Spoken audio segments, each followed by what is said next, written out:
PTF and JK back with you for another In the Money Media Top 10 video. Thanks so much to our content producer, Eric DeCoster, for coming up with this list. If you want to hear more of Eric's thoughts, he and I sit down for a much longer audio segment going in detail about his thoughts in putting this together. Check that out in the Money Players podcast, wherever you get your pods. JK, we're back. Another top 10 list. It's going to change a lot because we got a lot of horses. We're going to be in action this weekend. Let's just dive right in talking about Eric's number 10. I questioned him about this one because I wasn't sure if he saw maybe a slightly different race than I did to have Hypnus on this list with his performance coming out of the Rebel Stakes. Are you buying it at all for the McPeak Hernandez team that splashed so big in the Derby and Oaks last year? Yeah, so I should probably set a disclaimer out. I love Eric, and I couldn't make a better top 10. But there's a lot of things on here I don't like. But like I said, I couldn't make a better one. It's less about Eric's top 10 and more about the horses that show up in the top 10. And I couldn't pick a better one. I just want to be clear about that. Yes. It's a horse I think that I saw some hype on the internet about some troubled trip last time in the Rebel. I just don't think the Rebel's very good. And I'll tell you all about that when we get to Coal Battle. That's right. Off air, you teased a hot take that you have about this Derby list. We'll get to that at the end of the video. We'll go on right now to number 9, Chancer McPatrick, the horse that I only half tongue-in-cheek declared the Derby winner after that maiden win at Saratoga. Delayed start to the year, but he's got 4 works. He's headed to the Tampa Bay Derby, apparently.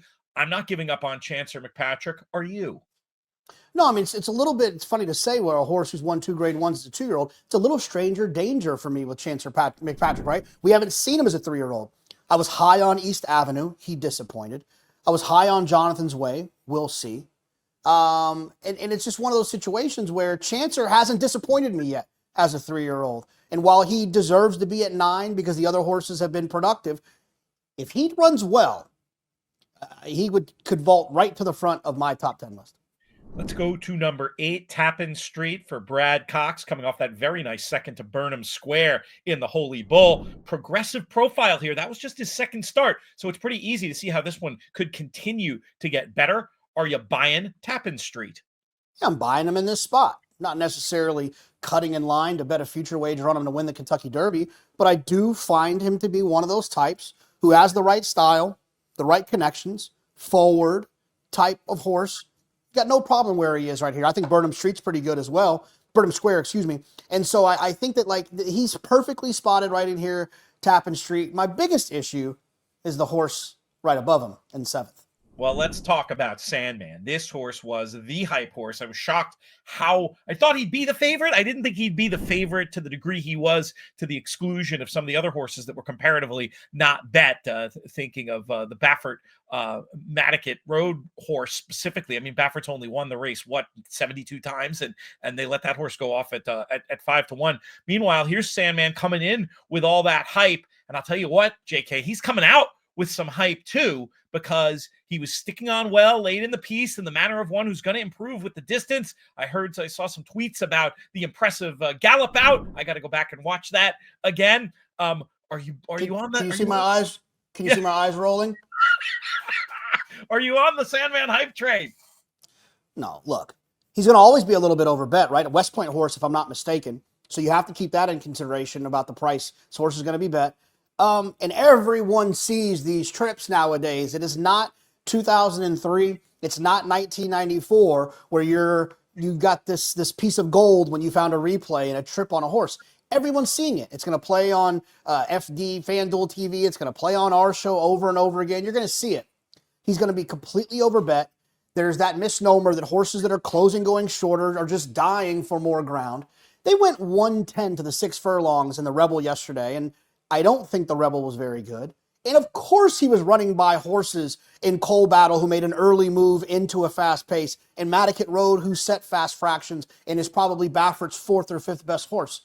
Of course the illusion is going to be there that he was galloping out like a horse with fire breathing from his lungs.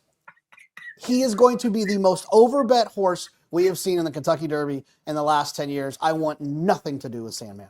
My boy Jack would like to have a word, but yes.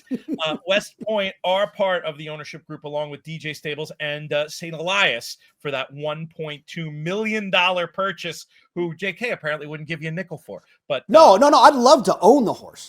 I'd love to own the horse. In fact, of this list, he's a horse that I might pick first to be an owner of. I just don't think he's going to present much value. I feel like he's going to be, you could go ahead and give him that wise guy, Honor Marie feel right now. He's definitely going to be that, because in the Arkansas Derby, the same thing's going to happen. He's going to take back, he's going to make one run, and he's going to be a flashy fourth or third or second, and people are going to say, I can't wait till he gets to 1.25 miles. Number 6 on the list, Burnham Square. Talked about the Holy Bull before. This horse made that nice middle move. What are we expecting him to do for an encore this weekend in the Fountain of Youth? Yeah, I'm looking forward to seeing him run, right? I mean, I thought he ran well enough in that race. It's the son of Liam's Map. Shout out our friends at Lanes Inn Farm. And he's one that I think could potentially take another step forward, especially with a trainer like Ian Wilkes. Trainers that don't have great numbers first time out, who have young, precocious types horses that are running well, you got to expect them to get better with time. And he's one of those horses I think is going to continue to improve through this process. Number 5 on the list is Coal Battle, one of the terrific stories of this year's Triple Crown Trail. You've got an old school working class trainer in Lonnie Briley, $70,000 purchase here, beating the Blue Bloods. Got to shout out the ride from Juan Vargas as well. Really thought that was just a great example. Where he said it's the only sport where you can see a billionaire and a $2 bettor screaming at the same TV, and both of them will blame the jockey. It's what makes it so great. And I think that a story like this is what makes it exciting. It's a once in a lifetime opportunity for these connections to get into a spot like this. You have to think they've put their head on their pillow for probably 50 years, hoping for a moment like this. So you have to be excited about it. The problem is I just don't think the horse is very fast. And I think in a situation where I'm trying to find a fast horse to win the Kentucky Derby, he just doesn't quite check all the boxes. But I'm certainly rooting for him in every race moving forward. 92 on the Beyer Speed figure scale, needs to get faster. Maybe he's talented enough to do so. We'll learn a lot more, presumably, in the Arkansas Derby. Number 4 on the list, among the nominations for the San Felipe, a horse I have been looking forward to for the right opportunity to bet against. Others think we're crazy to have him as low as 4, given the obvious credentials of your 2-year-old champion, Citizen Bull. Are you with him or against him at this point? I would just kind of go neutral on him. I'm not against him by any means. Let's see what prices he goes off at. And I'm certainly not, planning on doing a Citizen Bull JK shirt either, right? I don't know where he quite stands, but that's what's great about this process is you get to learn more about him as they go. Let's see how he runs in a race like the San Antonio Derby, or if they decide to go on the road with him for a race like the Arkansas Derby. We'll see what happens. He just has to kind of wow me a little bit, because if you're going to be trained by the Silverhead man and you're going to wear those silks and you're going to be a 2-year-old champion, you're going to get bet like one. And I certainly need you to be able to perform like one on the racetrack if I'm going to wager on you. That'd be my only hesitation, is how short he probably will be in subsequent starts. 3 names left on the list. 2 of them are among the nominations for the San Felipe. It hasn't drawn yet as of this recording. Number 3 is a horse I am a huge fan of. Been on record talking about how much I like journalism for Michael McCarthy. This horse has shown talent, toughness, and versatility to this point. Where are you with journalism? Yeah, I'm a huge fan of Michael McCarthy. I've said it before. He's the best trainer that the uninitiated might not have heard of, right? People in racing know who he is. Sure. But if you're a bottom line, scroll, ESPN, Fox Sports type of fan of this game, you might not have heard of him. He's a sensational trainer, and I always look at his horses as they're going to continue to take steps forward. He has to get faster too. I can't say what I said about Citizen Bull and then gush over journalism. He has to take steps forward too, but there's more than enough reason to think that he might. Yeah, and that's really the case. I think some of your hesitation, and when you talk about the list and the point you're going to make here in a minute, you have to look at the class as a whole. It's just not that often you see Justify with running 10 something figures and being a clear Derby candidate at this time of year. A lot of times they all need to improve, and I think that's the case with this group. It's certainly the case for number 2 on the list, the horse that was number 1 when I made my Derby list back in 24. We're going to see him in the Fountain of Youth on Saturday. Bill Mott without a target, or Bill Mott, but not the target. The target being the first Saturday in May. Sovereignty getting back on track. It's going to be interesting to see what he's got on Saturday. I still really like him long term, and I'm probably going to pick him in the Fountain of Youth too. Who's kidding who? What do you think of Sovereignty? No, he's one of those horses that I think that you can really lean on him taking a step forward with age and maturity, right? His figure in the 80s as a 2-year-old doesn't get you excited. But if you think that he gets that, what we like to call that maybe 10 to 12 to 15 point jump, suddenly he's in the mid to high 90s in his first race as a 3-year-old for a trainer in Bill Mott, whose horses continue to improve. He's right there. Him, Journalism, Citizen Bull, even a Cole Battle and who we have at number 1, they're just one big race away from making you feel warm and fuzzy and start thinking about, wow, something cool could happen at Saratoga for the Belmont. You know what I mean?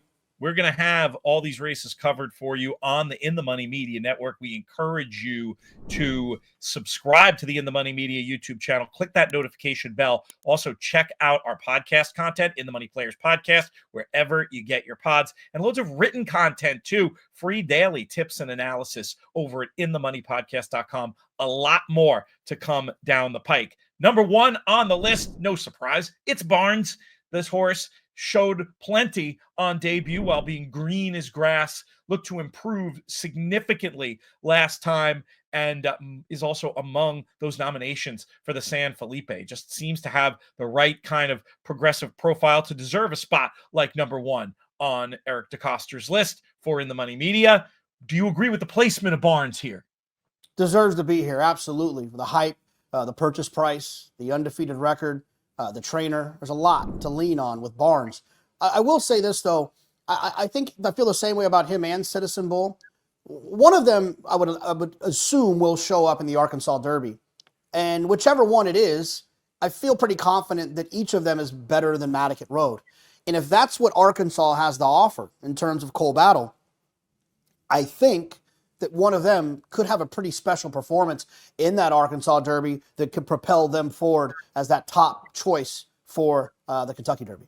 Before we get to your hot take, just a little bit of record keeping. 3 names in that we've discussed. 3 have come out since the last list. Bullard missing the scheduled reappearance in the Rebel. East Avenue, so disappointing. And then Disco Time, who there was some uncertainty about how his training was progressing. And then there's a horse that appeared and disappeared between videos. That was Magnitude. This effort, now you talk about a big figure effort amongst this class. Magnitude was the one who delivered it in the Risen Star. We didn't have a chance to talk about this race elsewhere, and I suppose now it's really only relevant for Derby purposes with him being sidelined. As far as the horses take, JK, give us your overview of the top 10. Yeah, I just don't think I don't think the Derby winner is in this top 5. I don't want to say the entire top 10, but I think the top 5. I don't see something at this point that would get me very excited about the Derby winner. I think that what you'll notice is as the races get to the mile in an 8th edition of all of them, right? We're going to have one more little round of the mile in the 16th. Then we'll get into the Wood Memorials, the Bluegrasses, the Santa Anita Derbies, the Louisiana Derbies, and the Florida Derbies that really kind of, set the tone. I think that those races in a mile and an 8th, someone could jump up and do something special and really become the horse that is the one who's going to win the Run for the Roses. We'll see. We'll be holding your feet to the fire as we get closer to identify who that horse is. Great having you here, JK. You've heard what we think. We want to know what you think. Who'd be number 1 on your Derby top 10 list? Please let us know in the comments. We got to get a comments contest going here soon, but we'll save that for another video. PTF and JK for In the Money Media.